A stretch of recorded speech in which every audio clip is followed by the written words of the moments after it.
next year it's going to be a really interesting year, just from the macroeconomic perspective. What are customers going to be doing? When are they going to start spending on, those discretionary purchases as much as they are on their non-discretionary? Even price inflation and how that impacts customers. So I think, we've had so many years of change. We had bushfires, we've then had COVID, we've now come out of it into a period of inflation and contraction in the economy. So I think as insights leaders, we'll be really keen to understand our customer and where they're spending their money. And I think for our commercial teams, they'll be really keen to leverage those insights to make some great decisions and some strategic moves that set them up for when the economy does start to fire up again. At TTI, we're really lucky that we have some incredible global teams that we can rely on, but we also get to run our own show locally, and so we can really tailor those insights to our teams. We also have some pretty diverse areas. So like many, we've got research, for example, or advocacy or voice of customer, which is really great. We also have data and analytics, which means that we can really merge that data knowledge into what we do in other areas. And we also have knowledge management, which means for us that we can keep an eye out for the problems or the challenges that our customers have with our products. Our DIYers, they love to just unbox that product and get going and might forget, oh, you need a pad, on top of that sander. So we're really lucky that we have within our space a knowledge management function where we can provide that post-purchase support as well. So unlike some insights teams, we work on strategy, we work on research, but we also get to partner with the business on those end solutions, as well as with our retail partners, which is really great.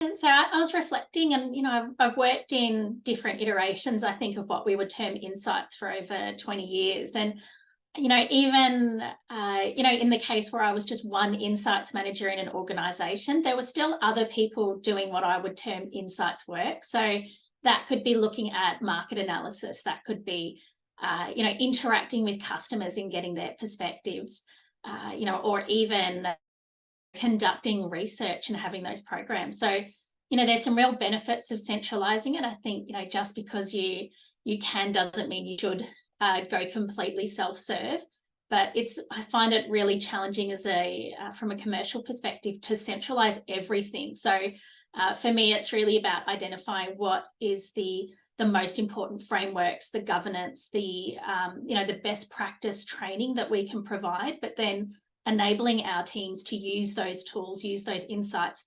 And in some cases, CX, UX teams, they need to interact one-on-one with customers to do their job. So how do we empower them with those skills and the right techniques to talk to customers, but also share that learning back with the business? Because, the downside of a completely decentralized perspective is every team has their own insights. There's lots of ways to capture it. And sometimes that can lead to, real misalignment between teams as well.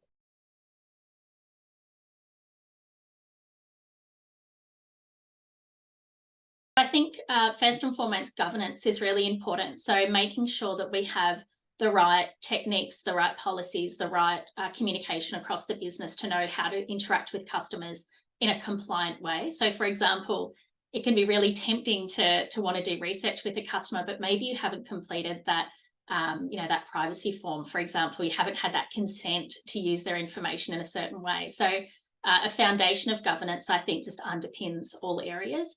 And then, in roles where insights has been dispersed through an organisation, say through, we might have an advocacy team, we might have a research team, we might have a UX team, we might even have people research as well, where we're looking at things like engagement, for example, or diversity.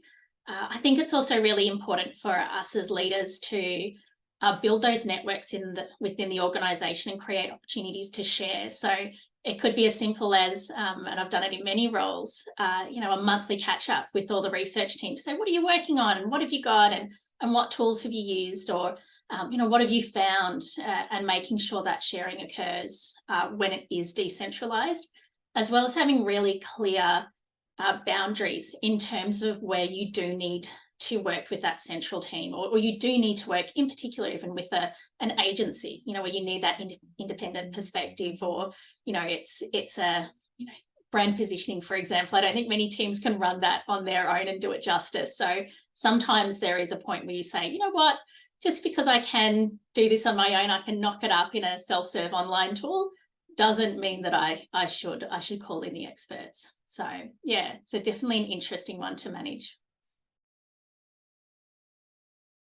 Sales, sales and profitability, if I'm really honest, it's really important that as a team, I love to make customers happy, but if I'm not doing that profitably, or it's not driving a commercial outcome, then really that's an issue. So yeah, I'm really keen on the commercial drivers, and that's because I've worked in businesses that haven't been, say, for non-for-profit, which would obviously have a very different perspective. So I like to start with, are we making money, and are we making money in the right places, and then work back from there, of those sales, like net promoter score or satisfaction, and I don't want to unpack that. That's a whole, different area. When it comes to scaling insights, I think it's really important to first and foremost identify who's doing what within the organisation and what the remit of their roles are. So things like, again, privacy and governance, I'd always see as being led through insights in partnership with, say, legal, to make sure we are first and foremost compliant. For scaling insights, one of the most important parts before embarking on any journey is understanding what matters to the business. So how do they see success? What are their key forums? How do they talk about their performance? What information do they require in order to diagnose that performance? And then working back from there. So, whether that's some really tight, useful sales reporting that stops teams getting up at the crack of dawn maybe and compiling those summaries on a Monday morning, to having some of those commonly asked questions available for self-serve, I find really important, as well as having a really good partnership with an internal comms team to make sure that those insights are not just sitting in some random unknown SharePoint folder somewhere, but front and center, and something that team members can access and use. Lastly, I think induction is really important. So it can be really tempting to do a really big launch and a really big, ta-da sort of moment, but induction and making sure that every team member understands what's available in that toolkit for them to use also counts. It's changing, multiple individuals at a time when it comes to being insights led, not just a couple of leaders within the organisation.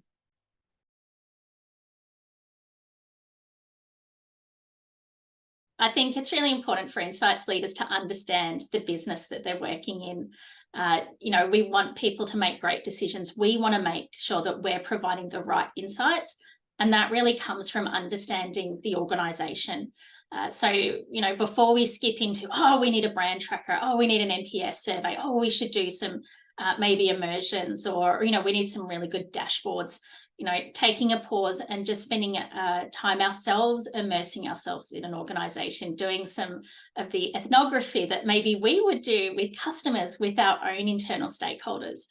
And that really has two benefits. So you can really pick up what the organisation needs, but it also sets you up for success when you have those insights, because you understand your stakeholders. They know that you know them well enough, and that you understand their business, that when you say, hey, we've got a focus here, or there is a challenge there, we need to pivot, that you've built that trust and mutual understanding.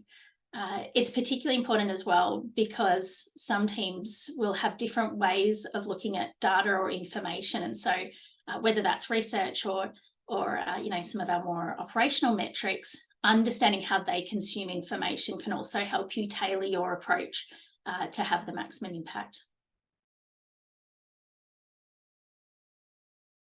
I'm really excited about AI, and there's obviously lots of different areas within AI. We already use AI, we already use machine learning at TTI. We've got a great partner we work with in terms of our text analytics. So I took a team member who used to literally sit there and read all of our verbatims and code them And now we have a fantastic natural language processing tool off the shelf that we can tailor rather than building internal models. So there's some really great ways that we can drive efficiency. You know, the less time we have to spend on maybe the boring bits of our role, the more time we get to spend in other areas. You know, we've got some team members who already use it for coding, for example, and that can be really useful. So I'm really excited about AI. We've got a few pilot cases as well of using, say, neural networks internally. So I'm really keen to see that broaden and expand across the organisation, because you know, the better we can consume our data, the better we can churn through that. You know, the more time we can spend on really analysing, are we making the right decision, or finding new data sets that maybe we just didn't have time to look at before, again, to make even better decisions than the competition. So I would describe myself in 3 words as patient and understanding. You know, I really spend a lot of time understanding customers, understanding people.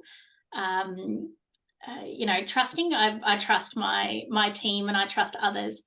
And I really enjoy leveraging the expertise and the diversity of thought you get from working with lots of different stakeholders, and hopefully a little bit of fun. You can probably tell I'm a bit laid back and a bit cheeky, and so so hopefully doesn't all need to be serious in life. I think it's important to also enjoy what you do and make that a great experience for those around you. I'm looking forward to connecting, you know, with so many insights professionals and CX professionals, you know, from across Australia. I think there's a incredible lineup of leaders, you know, coming together for Customer Connect, which will be great. And I think there's going to be some really interesting learnings that they're bringing to the fore that I can take back to my role and my team at TTI to again drive better experiences for our customers, whether they be Ryobi DIYers or our AEG tradies. There's, I think, some really great sessions and great discussions to be had on the day.